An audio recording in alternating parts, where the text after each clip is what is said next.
সম্মানিত ভিউয়ার্স, কেমন আছেন সবাই? আশা করি আল্লাহর রহমতে ভালো আছেন, সুস্থ আছেন। আপনাদের সাথে আমি রয়েছি মোহাম্মদ রাশেদ মুশারফ, শিক্ষক নিবন্ধনধারী, কারিগরি শিক্ষা ও trade instructor, Itna, Nurpur DD মাদ্রাসা, ইটনা, কিশোরগঞ্জ। সম্মানিত ভিউয়ার্স, আপনারা দেখছেন রাশেদ এডুকেশন টিভি।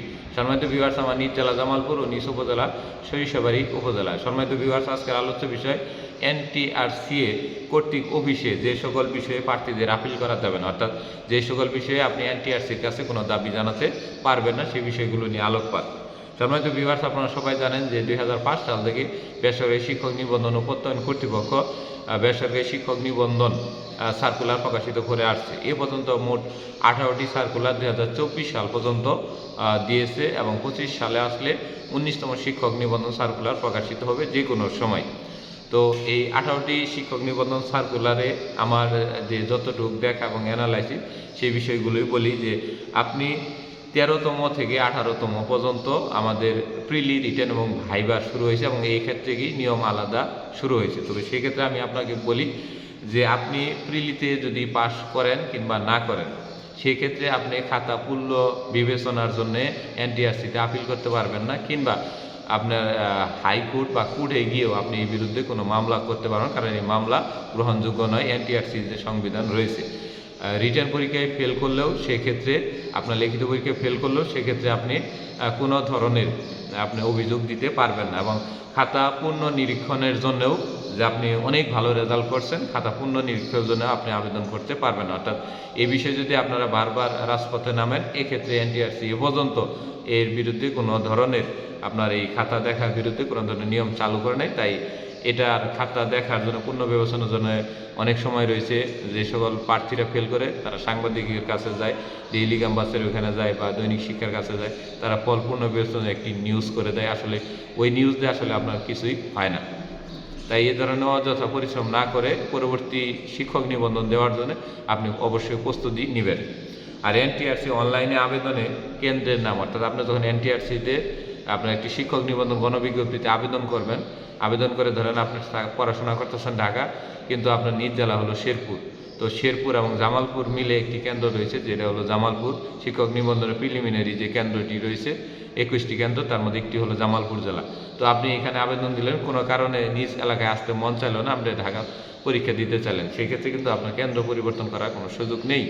এবং লিখিত পরীক্ষার ক্ষেত্রেও একই নিয়ম। যদি 8টি বিভাগীয় শহরের আপনি যে প্রিলি যে কেন্দ্রে দিবেন, সেই কেন্দ্রের যে পরবর্তী লিখিত যে কেন্দ্র থাকবো, সেই কেন্দ্রে আপনাকে লিখিত পরীক্ষা দিতে হবে। এবং ভাইবা সবার জন্যে ঢাকা NTRC যে কার্যালয় রয়েছে রমনা ঢাকা, সেখানে এসেই দিতে হবে। এর বিরুদ্ধে আপনি কোনো আপিল করতে পারিবেন না।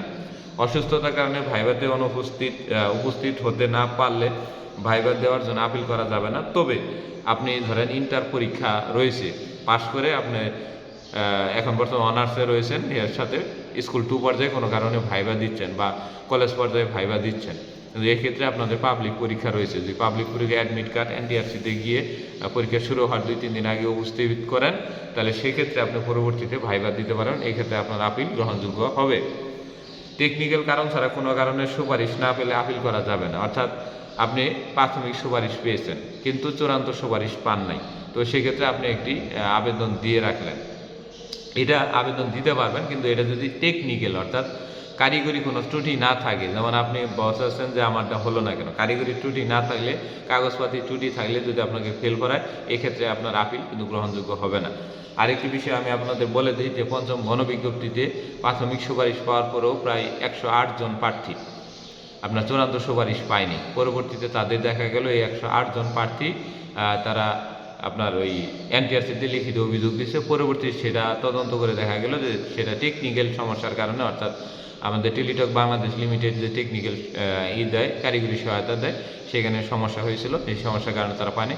পরবর্তীতে এই যে নভেম্বর মাসে তাদেরকে প্রতিস্থাপন করা হয়েছে, অর্থাৎ এই সকল প্রতিষ্ঠানে তাদেরকে নিয়োগ দেওয়া হয়েছে। কিন্তু আপনি যদি ধরেন খাতায় কোনো ক্রমিক নম্বর, সন, তারিখ বা কোনো কারণে ভুল রয়েছে, এগুলোর ক্ষেত্রে আপনার আপিল গ্রহণযোগ্য হবে না। NTRC কর্তৃক শিক্ষক নিবন্ধন সনদের মেয়াদ 3 বছর হয়। 3 বছর পর কোনো গণবিজ্ঞপ্তিতে আপিল করা যাবে না বর্তমান নিয়ম অনুযায়ী। সেক্ষেত্রে আপনি আর নতুন করে শিক্ষক নিবন্ধন এনটিআরসি সনদের বয়স বৃদ্ধির জন্য আপনি এনটিআরসিতে আপিল করতে পারবেন না। অর্থাৎ আমার যেহেতু 16তম সনদ রয়েছে, আমি ষষ্ঠ গণবিজ্ঞপ্তিতে আবেদন করব। যদি 3 বছর সার্টিফিকেটে বয়স থাকে তাহলে পারবেন, না হলে আদারওয়াইজ এনটিআরসিরও ক্ষমতা নেই। সেই ক্ষেত্রে আপনাকে গণবিজ্ঞপ্তিতে আবেদন করার সুযোগ রাখার কোনো সুযোগ নেই। ইন্ডেক্সধারীদের শিক্ষা মন্ত্রণালয়ের যে 7 ধারা রয়েছে, এই 7 ধারা বিরুদ্ধে অর্থাৎ ইন্ডেক্সধারীদের গণবিজ্ঞপ্তিতে আবেদন করার সুযোগ নেই। কখন সুযোগ আসবে? যখন এই 7 ধারাটা শিক্ষা মন্ত্রণালয়ের নির্বাহী আদেশে কিংবা হাইকোর্টের আদেশে যদি বন্ধ রাখে, তাহলে সেক্ষেত্রে আবেদন করতে পারবে। এক্ষেত্রে আপনি কোনো ইন্ডেক্সধারীরা এক্ষেত্রে আবেদন করতে পারবেন না। এক্ষেত্রে আপিল কোনো কারণেই গ্রহণযোগ্য হবে না। আবার সংযুক্ত স্কুল পর্যায়ে সংযুক্ত কারিগরি প্রতিষ্ঠানের সহকারী শিক্ষক বাংলা, যেমন আপনি কিন্তু জেনারেল প্রতিষ্ঠানের বাংলা, ইংরেজি, গণিত হিসেবে কিন্তু সহকারী শিক্ষক হিসেবে চাকরি করবেন, কিংবা কলেজের প্রভাষক বাংলা, ইংরেজি হিসেবে চাকরি করবেন। কিন্তু যখন আপনি আবেদন করলেন, আবেদনের সময় দেখলেন যে সহকারী শিক্ষক বাংলা, ইংরেজি ঠিক আছে, কিন্তু পদটা হলো এসএসসি ভোকেশনালের কিংবা বিএম বা টেকনিক্যাল অ্যান্ড বিজনেস ম্যানেজমেন্ট বা ইন্টার ভোকেশনালের সহকারী শিক্ষক বাংলা পদ। তো আপনার সার্টিফিকেটে যদি সহকারী শিক্ষক বাংলা পদ আসে, তাহলে আপনাকে সারা জীবন এসএসসি ভোকেশনাল বা বিএম ভোকেশনালের সহকারী শিক্ষক বাংলা কিংবা সহকারী শিক্ষক ইংরেজি বা প্রভাষক বাংলা বা প্রভাষক ইংরেজি পদে চাকরি করতে হবে। কিন্তু আপনি কিন্তু জেনারেল ভুক্ত বা মাউসিভুক্ত যেগুলো জেনারেল স্কুল অ্যান্ড কলেজের সহকারী শিক্ষক বাংলা কিংবা প্রভাষক বাংলা হিসেবে চাকরি করতে পারবেন না, কারণ আপনার সার্টিফিকেটে টেকনিক্যাল অ্যান্ড ভোকেশনাল লেখা রয়েছে। যাদের সার্টিফিকেটে টেকনিক্যাল অ্যান্ড ভোকেশনাল লেখা রয়েছে, তারা ভোকেশনালভুক্ত প্রতিষ্ঠানের সহকারী শিক্ষক হতে পারবেন। তারা জেনারেলভুক্ত প্রতিষ্ঠানের বা মাদ্রাসার জেনারেল যে পদগুলো রয়েছে সেগুলোর সহকারী শিক্ষক হতে পারবে না। অনুরূপভাবে জেনারেলভুক্ত যারা রয়েছে তারা কারিগরিতে যেতে পারবে না। এটি নতুন নিয়ম অনুযায়ী, সার্টিফিকেট অনুযায়ী হয়েছে। এবং এর বাহিরে যদি আপনি চাকরি করেন, যদি প্রতিষ্ঠানটি কোনো কারণে জাতীয়করণ হয় কিংবা তদন্তে আসে, সেক্ষেত্রে আপনার চাকরি যদি বাতিল করে দেয়, আপনার কিছু করার থাকবে না, কারণ আপনি শিক্ষক নিবন্ধন রিলেটিভ সাবজেক্ট নিয়ে আপনি কিন্তু সনদ অর্জন করেননি। তো এই ক্ষেত্রে আপনার বর্তমানে কোনো আপিল গ্রহণযোগ্য হচ্ছে না। আমরা পঞ্চম গণবিজ্ঞপ্তিতে এই ধরনের অনেক সমস্যা নিয়ে বেসরকারি শিক্ষক নিবন্ধন ও প্রত্যয়ন কর্তৃপক্ষের কার্যালয়ে গিয়েছিল। পরবর্তীতে এই সমস্যাগুলো আর সমাধান হয়নি। ষষ্ঠ গণবিজ্ঞপ্তি কিংবা সামনে 18তম এবং 19তম শিক্ষক নিবন্ধনেও এই বিষয়গুলো আর সমাধান হবে না। অর্থাৎ আবেদন করার সময় এটি দেখে শুনে কোড মিল রেখে আবেদন করতে হবে। কোড পরিবর্তন করার কোনো সিস্টেম এনটিআরসি অর্থাৎ বেসরকারি শিক্ষক নিবন্ধন ও প্রত্যয়ন কর্তৃপক্ষে নেই। তারপরে বিষয়টি হলো যে শিক্ষক নিবন্ধন আবেদনের সময় ভুল করে পদের নাম যদি অন্যটা দিয়ে দেন, যেমন আপনার হলো সহকারী মৌলভী পদে আবেদন করবেন, কিন্তু ভুলক্রমে ইসলাম শিক্ষা দিয়ে ফেলেছেন, কিন্তু দেখা যায় যে প্রিলি পাস করার পরে আপনি এই বিষয়টি লক্ষ্য করেছেন বা রিটেন পাস করার পরে লক্ষ্য করেছেন, সেক্ষেত্রে ভাইভাতে কিন্তু আপনি বাতিল বলে গণ্য হবেন। এই ক্ষেত্রে আপিল গ্রহণযোগ্য হবে না। আর যে সকল বিষয়ে আপিল করা যাবে, দুটি বিষয়ে আপনি এনটিআরসিতে আপিল করতে পারেন। সেটি হলো প্রাথমিক সুপারিশ পেয়ে পরবর্তীতে চূড়ান্ত সুপারিশ না পেলে সেক্ষেত্রে আপিল করতে পারবেন। যেমন 88 জন পঞ্চম গণবিজ্ঞপ্তিতে নভেম্বর মাসে সুপারিশপ্রাপ্ত, 2024 সালে নভেম্বর মাসে সুপারিশপ্রাপ্ত হয়েছেন পঞ্চম গণবিজ্ঞপ্তির পরে। আর শিক্ষক নিবন্ধনের সনদে বানান ভুল হলে সেক্ষেত্রে আপিল করা যাবে এবং সেটি অনলাইনের মাধ্যমে সংশোধন করতে পারেন। সার্টিফিকেটে কোনো বানান ভুল হলে সেটি সংশোধন করতে পারবেন। এবং আপনি এনটিআরসির যে নিবন্ধিত যে সিলেবাস রয়েছে, সিলেবাসের বাইরে যদি কোনো প্রশ্ন আসে, এই ক্ষেত্রে যদি আপনি আপিল করতে চান, সেক্ষেত্রে আর আপিল করার কোনো সুযোগ নেই। এ হলো আমাদের বেসরকারি শিক্ষক নিবন্ধন ও প্রত্যয়ন কর্তৃপক্ষে আপিল করা যাবে এবং আপিল করা যাবে না মর্মে যে বিষয়গুলো, সেই বিষয়গুলো আপনাদের মধ্যে উপস্থিত করলাম। এই বিষয়গুলো যদি আপনাদের আরও জানার প্রয়োজন থাকে, অবশ্যই কমেন্ট করুন। ছোটোখাটো বিষয় হলে আমরা কমেন্টে উত্তর দেওয়ার চেষ্টা করব। আর আমরা আমাদের এই চ্যানেলে প্রায় 2 বছর যাবৎ, প্রায় 1 বছর এবং যাবৎ ভিডিও দিচ্ছি। প্রায় 280টা ভিডিও মতো 270 বা 71টার মতো ভিডিও হয়েছে।